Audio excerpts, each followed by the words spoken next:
Hola, ¿qué tal? Un saludo desde el Sistema de Bibliotecas Públicas de Medellín, desde el Centro de Documentación Musical El Jordán, para hablar de música, para hablar de libros, para hablar de literatura, para hablar de bibliotecas también. Es un gusto saludarlos. Hoy vamos a conversar con Ali A.K.A. Mine, que es un músico que ha venido trabajando durante muchos años, ya va para los 10 trabajos discográficos, que ha recorrido diferentes lugares del mundo, diferentes ciudades, que también ha apostado por ese encuentro de los diferentes parches de diferentes ciudades, no solo de aquí, del país, sino también de otras latitudes por fuera de Colombia. La rima, el hip hop, la calle, la familia presente en sus canciones. Ali, ¿cómo va la vida, hermano? Qué gusto saludarte. Santi querido, ¿cómo vas? Muy bien, qué buena introducción. Contento de estar acá con ustedes. Por supuesto, pues dispuesto a charlar, a tener una charla bien bacana contigo. Muy contento, hermano, de esta conversación, una conversación que además hacemos pues a través de un Meet, y quisiera encaminar esta conversación por ahí porque cómo ha cambiado el ecosistema de la música con todas las herramientas digitales, con los streams, con las plataformas de video, con las redes sociales, la pauta digital, las playlists, en fin, pero por supuesto cómo sigue existiendo la otra parte que son los discos físicos, los vinilos, el encuentro tan importante que más adelante vamos a hablar de ello en los conciertos, el abrazo, el sudor, ¿cierto? Verse con la gente. Pero quiero empezar por este lado porque pensaba ya ahora, ¿cómo se imaginará Ali, que es muy juicioso en lo digital, digamos en la estrategia digital, con un sitio web muy organizado, con la información también, que a veces las bandas descuidan eso porque lo dejan todo a una red social en particular, pero vos lo tenés ahí muy organizado todo? Y quería preguntarte, ¿cómo te estás imaginando vos, que eso creíamos que iba a estar muy lejos, pero va a ser ya el metaverso, Ali construyendo una comunidad en ese metaverso que está proponiendo Facebook, los conciertos, una cosa del concierto transmitido por streaming, por YouTube o Facebook, pero ya el metaverso con avatars donde puedas interactuar? ¿Cómo lo imaginas? Bueno, una locura, primero es una locura pensar en eso, se siente uno viviendo ya el futuro. Pero bueno, claramente nos hemos adaptado. Yo cuando empecé a hacer rap, la gente vendía cassettes. Entonces la gente compraba era cassettes para escuchar el cassette de rap. Luego pasó al CD y como pudimos nos adaptamos al CD. Nadie tenía quemador de CD en su casa, no había cómo reproducir los CDs en todo lado. Luego, bueno, en medio de todo esto, pues el vinilo también. Luego que nadie, ya no eran CDs, sino unidades USB. Entonces había una evolución para llegar hasta las plataformas digitales y ahora al metaverso. Entonces, creo que nos vamos a adaptar, que va a estar muy bueno, que tenemos una comunidad bien bacana ahí, sobre todo pues digitalmente hay una movida como una familia bien chévere, aunque no nos podemos abrazar como tú dices, no hay ese calor humano de los conciertos y de la presencialidad, pero uno sabe que hay un montón de energías bonitas ahí detrás, así que yo creo que no, nos vamos a adaptar, va a ser rarísimo, eso me parece que va a ser rarísimo, pero yo creo que también va a ser positivo para poder mostrar también desde otra ventana la música. ¿Cómo ha sido el retorno gradual a los conciertos después de esa pandemia, después del encierro? ¿Cómo fue la experiencia como creador, como músico, cierto? Que siempre tenés esa pulsión por escribir, por narrar lo que está pasando, llevar eso a la música. ¿Cómo fue ese procesamiento para vos que luego pues has entregado, además lanzaste un disco recientemente? Háblanos de eso. Bueno, creo que todos estábamos re ansiosos de volver a tocar. Era como que a mí por momentos se me olvidaba cuál era mi profesión, a qué era que me dedicaba Mm. en esa etapa de la pandemia. Yo volvía y por ahí me encontraba con alguien en la calle que me saludaba y como que eso me regresaba a los pies a la tierra de él.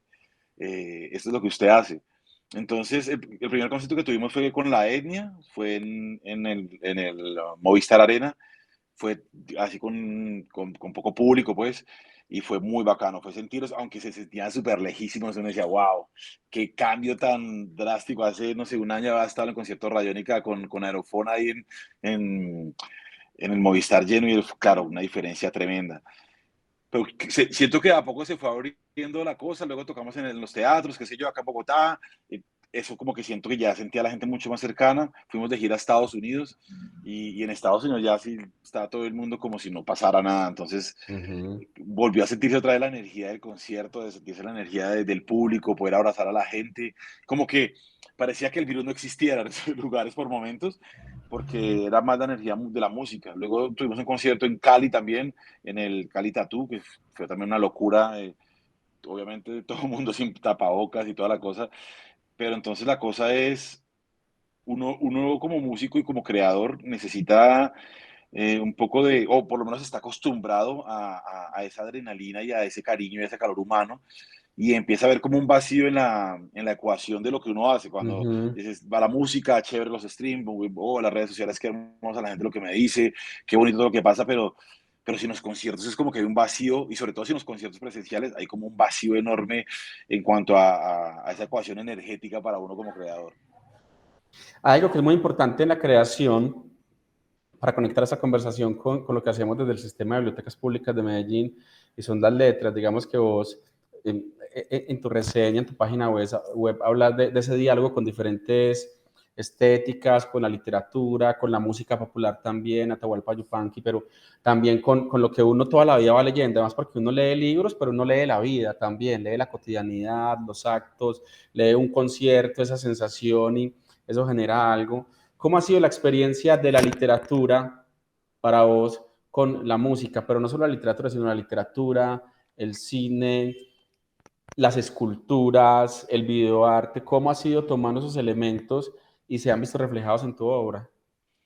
Eh, A mí siempre me gustó leer, o sea, desde niño realmente no leía mucho, o me olvidaba pronto, como que no me concentraba en lo que leía. Incluso muchos de los libros que leí en el colegio me los volví a leer o a escuchar ahora últimamente para volverlos a entender porque no me acordaba de nada. Eh, pero creo que el tema de viajar y de conocer otros países, sobre todo en Argentina, hay una cultura de la lectura muy hermosa y sobre todo del apoyo al escritor y al artista, y fue como volverme a encontrar y buscar sobre todo esas formas literarias, esas formas también líricas o esas formas de armar las historias que también me llenaron de muchas influencias. Y claro, lo que tú decías también es muy importante, es cómo vamos leyendo las sociedades y cómo vamos leyendo eh, sobre todo cómo socialmente cómo nos comportamos en colectivo y por qué, Ujú. y empiezas a hacerte un montón de preguntas y bueno, después las respuestas están en muchos de los libros que cuentan, que para mí el rap tiene un poco eso, ¿no? Tiene esa posibilidad de convertir canciones o convertir arte en documentos históricos, lo mismo que la literatura. Entonces, yo me encontraba con canciones, con milongas, ponele, o con tangos argentinos que, claro, la gente dice, uy, Nach se hizo efectos vocales, que para mí es una cosa increíble lo que hizo Nach, pero luego así miras una milonga por ahí viejísima y ya también estos manes estaban haciendo esas cosas y, claro, empiezas a entender que hay como un peso muy grande por un lado histórico y por otro lado artístico y literario.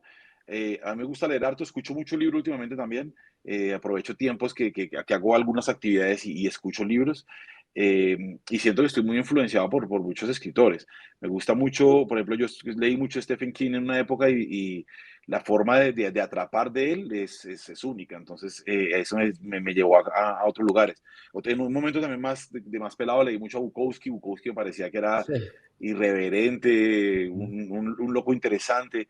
Eh, Luego también leí Borges, bueno, literatura latinoamericana también que me llenó de ideas, sobre todo, porque eso pasa, si tú no lees, también te quedas con la información que si eres rapero te da el rap, y a veces, pues también es una información limitada, a pesar de que yo creo que nosotros, de alguna manera también educamos, dejamos información en Claro. las canciones, más allá digamos, del tema del entretenimiento y todo eso, nosotros a veces tiene que ver más con el contenido y con buscar otras formas y otras reflexiones. Algo que mencionas ahí que es importante, que es el rap, el encuentro, la calle. Hay una expresión muy usada ahora, y es que la nueva esquina, la esquina del barrio donde nos encontrábamos nosotros con los amigos antes, ¿cierto? Esa esquina donde nos parchábamos después de un partido de micro, hoy dicen que esa esquina es Facebook, ¿cierto? Que Facebook es la nueva esquina. Y eso es importante porque los sitios de encuentro son claves para hacer amigos, para intercambiar información, para parches como la Biblioteca Pública Piloto, que aquí en Medellín fue muy importante para el breakdance también en algún momento. Y toco esto porque nosotros, como parte del sistema de bibliotecas públicas de Medellín, pues somos un espacio para el encuentro ciudadano. En pleno siglo XXI, con esta aceleración de la digitalización de la vida, que además aceleró profundamente la pandemia, ¿cuál es el rol de las bibliotecas en este contexto actual? ¿Cuál crees vos que es el papel que juegan las bibliotecas?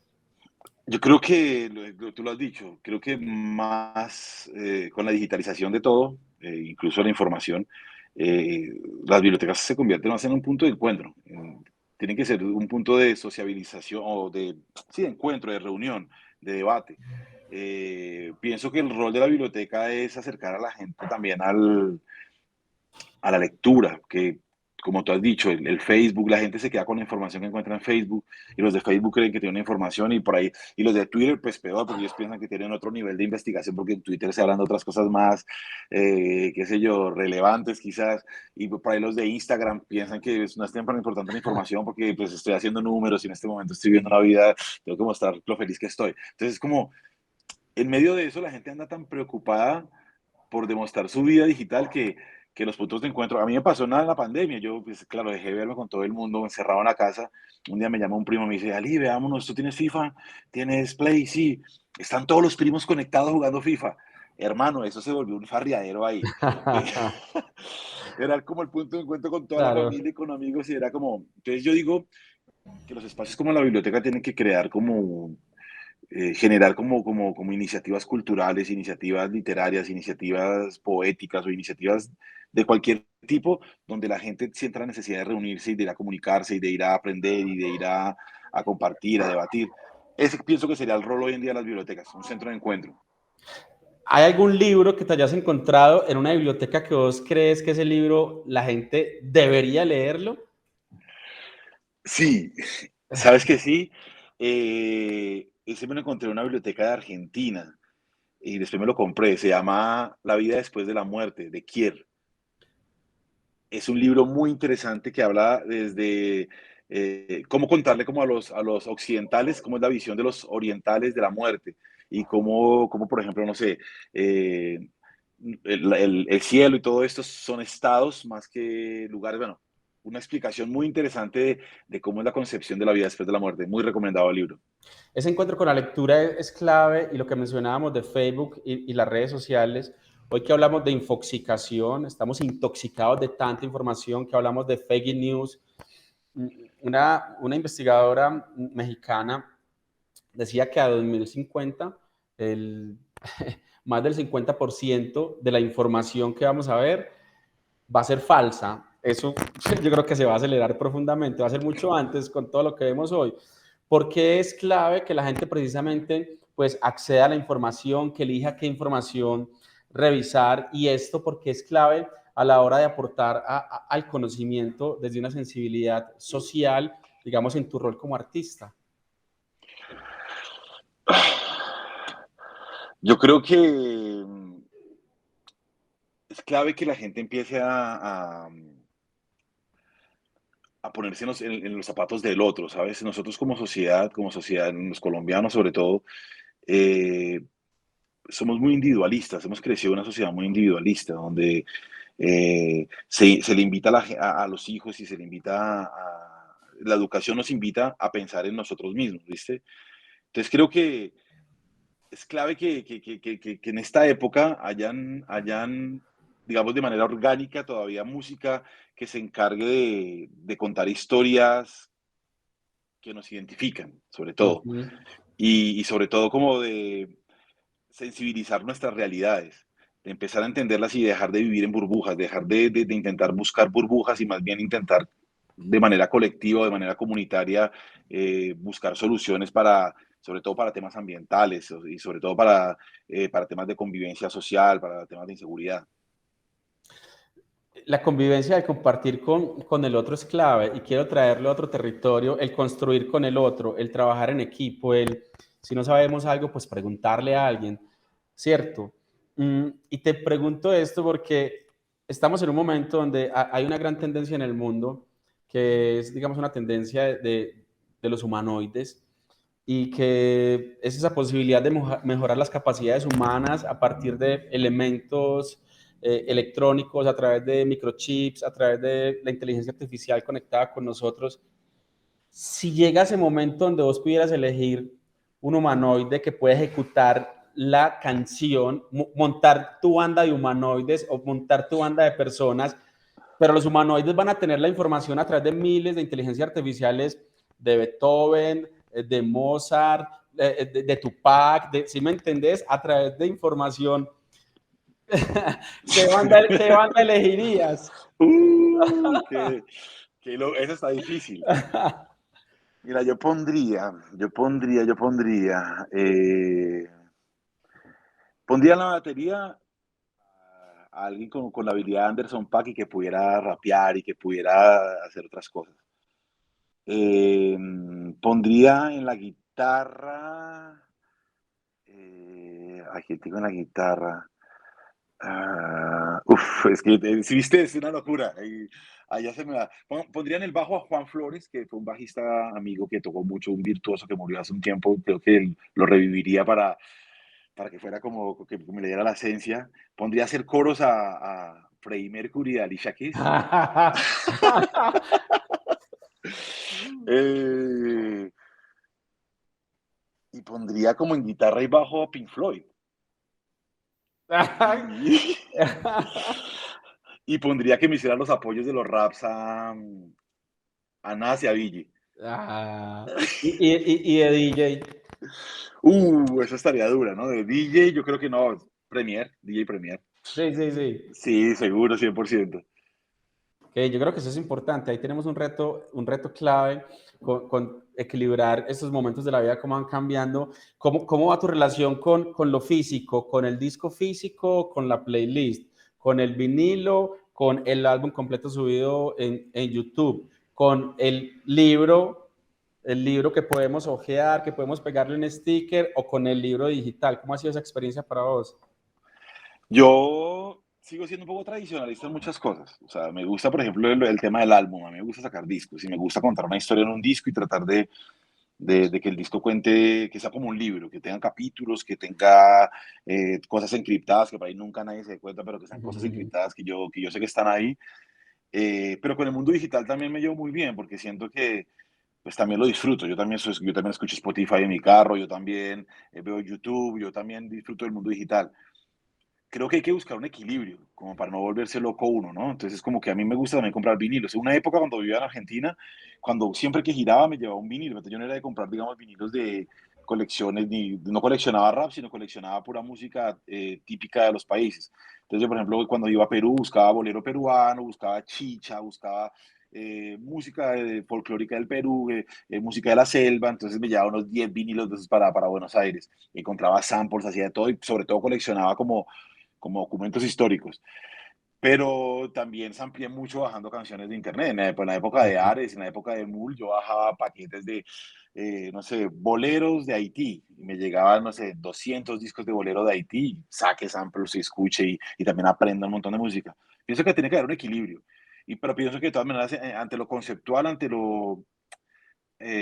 la idea genuina, siempre pues uno siempre va a llegar hacia un lado más orgánico y hacia un lado más, tal vez menos digital, pero pues hay que también hacerle la fuerza a lo digital porque también hay un alcance que no tenemos por medio de lo físico. Totalmente, y poder acceder a un catálogo amplísimo, discos que va a ser imposible conseguir físicos, pero están en lo digital. Yo creo que eso es importantísimo, hay que celebrarlo.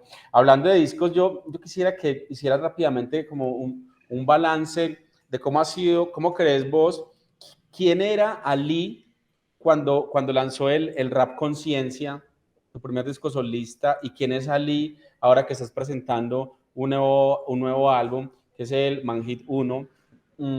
No sé si se pronuncia así, me corregís si me equivoco, por favor. O Manjit, Manjit, Manjit, Manjit, Manjit, ahí está. exacto. Bien, bien, bien. Entonces, ¿cómo ubicar a Ali en esos momentos de la vida? Ese de 2008, ese disco, y Ali hoy 2021, luego una pandemia, luego de muchos viajes, luego de todo el recorrido de Argentina, de visitar otras plazas, de otras ciudades, ¿cómo ubicar ahí? Para sintetizarlo en una frase, como decía Fernando González, cuál era el clima interior de Ali en el 2008 y cuál es el clima interior ahora de 2021-2022? ¿Cuál es el calor que usted encierra? Diría un amigo. Eh, yo creo que han pasado muchas cosas, ¿no? Sobre todo pues el tema de la madurez, el tema de ser papá me cambió un poco la vida, un poco no muchísimo, pero digamos, el Ali del año 2008 o 2007, que fue cuando más o menos estuve grabando el disco, pues era un empleado de un banco, vivía como migrante en otro país, tenía sueños de rapper, entonces tenía que dedicarle al rap un tiempo limitado por el tema de su trabajo. Eh, Estaba viviendo con su novia, eh, vivía muy al día de plata.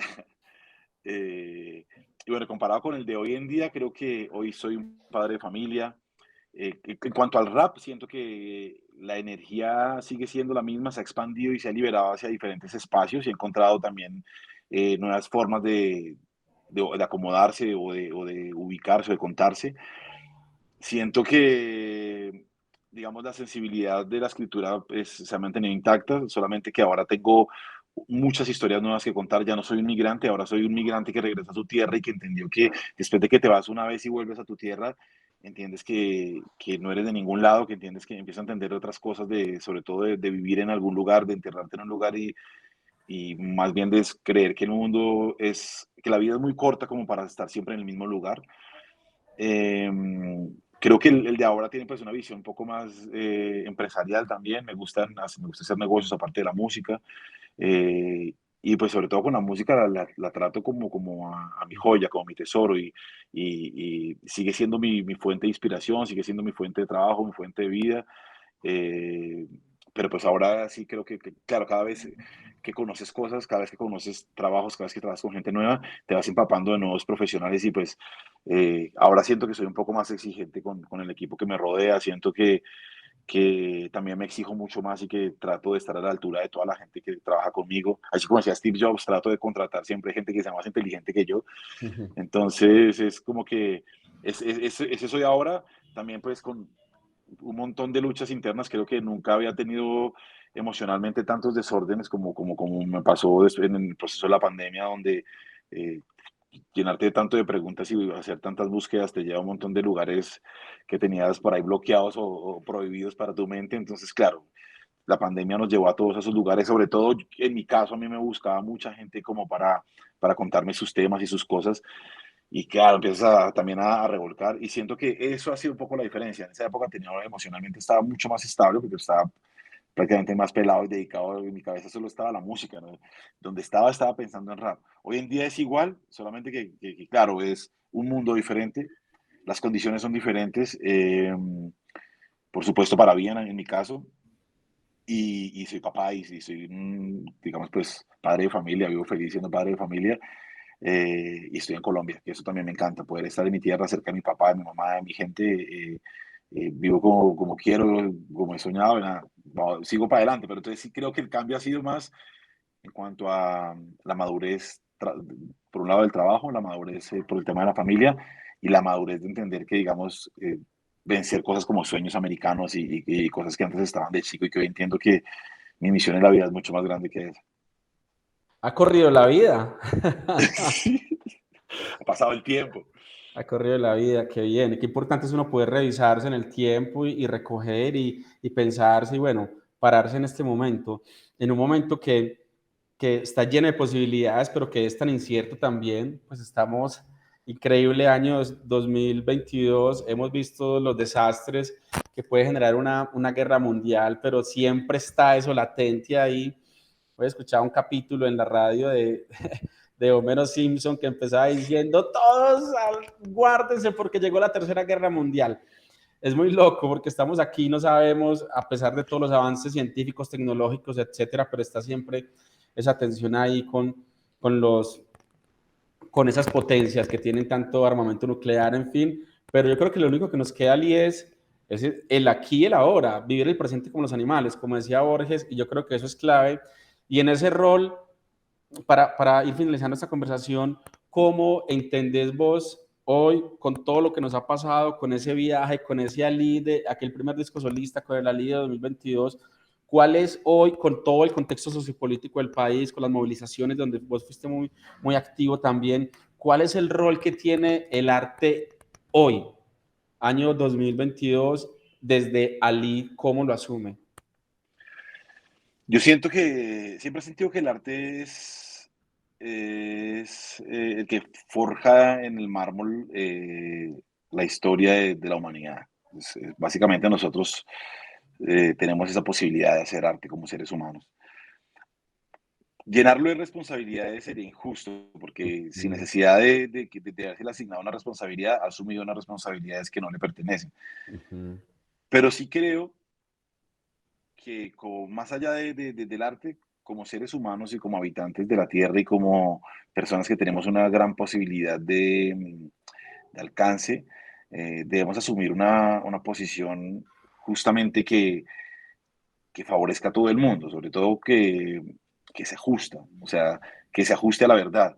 Entonces, yo valoro mucho los grandes éxitos que tienen grandes artistas de mi país, que van y hacen grandes cosas afuera, pero hay muchos que no les puedo admirar su arte, porque su arte no me parece que esté llevando hacia ningún lado eh, como todo lo que está pasando oscuro en el planeta, no están ayudando a nadie, están demostrando justamente lo banal que podemos llegar a ser y lo básicos y por ahí yo creo que el arte tiene que ir hacia otro lado, yo creo más en el arte que está contando historias y y que logra llegar a grandes espacios sin necesidad de contaminarse con fórmulas o con modelos que funcionan. Entonces, sí creo que el único rol del arte tiene que ser genuino, ser sincero y ser humano, no ser individualista, no ser la máquina de dinero, sino ser humano, entender que hace parte de una humanidad que sufre y que pasa por un montón de cosas y ser parte de eso. Ali, vamos a cerrar esta conversación, hermano, con una invitación de tu parte, agradeciendo tu tiempo, gracias por la conversa, por este espacio para el sistema de biblioteca. Y la invitación es la siguiente. Vamos a imaginar que tu música es una llave para abrir una puerta. Imagínense cualquier película del cine. Uno abre una puerta y entra a un desierto o entra a un bosque frondoso, ¿cierto? O entra y se encuentra con animales mágicos. La gente cuando abra esa puerta, esa llave que les vas a entregar con tu música, ¿a qué lugar va a entrar? Invítelos. La gente va a entrar, se va a montar, cuando abra va a abrir la puerta y va a abrir los ojos, y cuando va a abrir los ojos se va a sentir que va a estar en una nave espacial viendo las estrellas, viendo la Tierra desde lejos, y dentro de esa nave va a encontrarse un lugar calmo donde se va a sentir seguro. Todos invitados entonces a habitar el universo de Ali A.K.A. Man. Ali, gracias por estar aquí en esta conversación en el Sistema de Bibliotecas Públicas de Medellín. Un abrazo y toda la energía para el proyecto. Genio, mucho respeto, felicitaciones por tu libro, gracias por la invitación, saludos a toda la pandilla que se conecte y bueno, máxima energía acá para todo el parche Medallo. Saludos, parce, gracias. Abrazos. Medellín Futuro.